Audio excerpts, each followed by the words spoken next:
Hey everyone, and welcome back to Hey Buck Outdoors. Today we're going to be taking a look at this little Winchester Ranger, seeing what it is. Is it a Winchester 94? And some of my honest thoughts. Let's get on in. Before we dive into the firearm talk, please do me a huge favor and subscribe to the channel if you haven't already. Like, share, and comment helps promote what I do here at the channel, promotes the channel in the YouTube algorithms, and I'd really be appreciative of it, so please go ahead and do that. So, like I said, this is the Winchester Ranger. Now, it's essentially a Model 94. Let's just put it that way.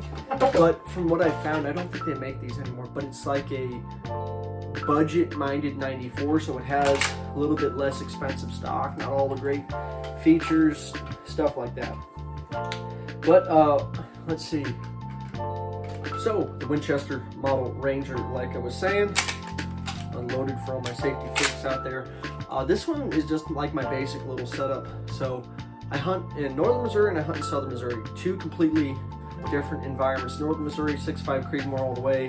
Reach out and touch something, bean fields, cornfields, stuff like that.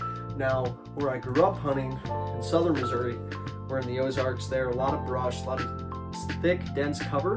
And so it helps to have something that's can get through the brush a little bit better. 30-30 is not the best at it, but it's better than like a 308, if that makes sense. So, it's a good brush gun. I'm a fan of the leather sling. This thing, just running the open sights and out to about 50-75 yards. I would say at 50 yards for sure, I'm putting them in like that, which is obviously you can put them in the vitals there. Just got to put in your part if you go deer hunting. But 30-30 is an iconic deer rifle. This is I actually do have a 94 apart from this with the optic on top of it.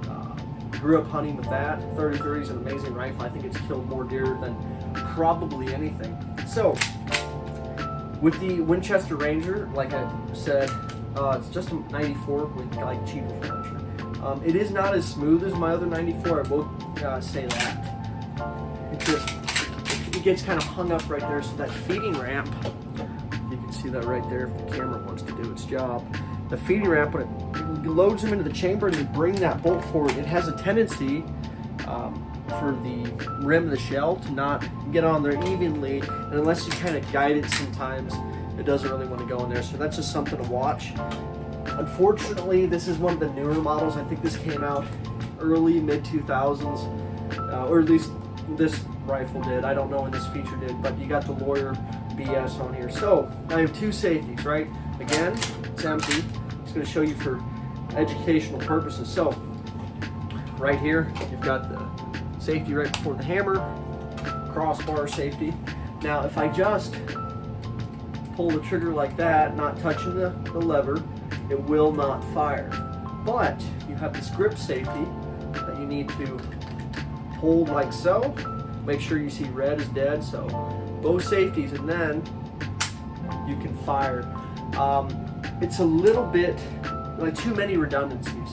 You obviously know that some stupid lawyer at Winchester's like, well, we don't want people hurting themselves. And I've had it, literally family members of mine have tried to shoot these things and not known they had to hold the lever close and missed opportunities on deer because of it, which is unfortunate, but you know, it is what it is. You live and learn, am I right? I think these things go. I don't know if they're making Rangers anymore.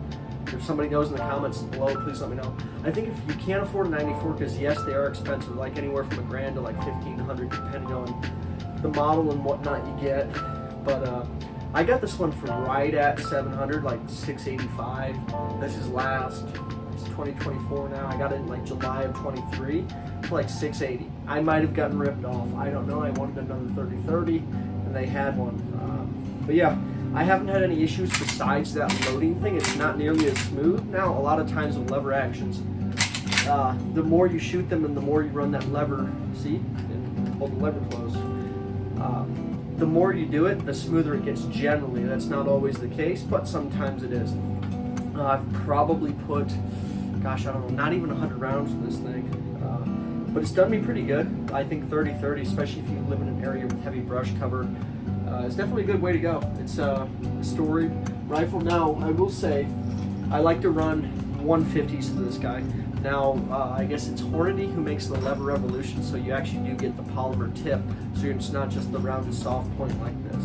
Now this is what I generally run if I'm not running the Lever Revolution. This is actually the only ammo I have on hand right now. Just 150 grain interlock by Hornady. Take a look at the ammo real quick. See there, beautiful round nose bullet. If you're going to be shooting through heavy brush, generally a heavier projectile is better. I have some 170 grain core lock that I'll probably use this year if I end up hunting down there. But yeah, generally speaking, just like throwing a bowling ball through branches, and it should get through no issue. But yeah, overall I think it's a sweet little rifle. Let me know if you guys have one of these and what your experience has been. I will say it's not nearly as nice as my, not like an actual 94, but I think Winchester has good quality all around. Maybe not with some of their newer stuff, but their older stuff like this I think I can get behind. Thank you guys for watching. Let me know what you think in the comments below. Is this something you run yourself or something you pass up? I'm a big fan of lever guns. Are you guys? Thanks for watching. Subscribe if you haven't. Like, share, and comment. And please have a fantastic day.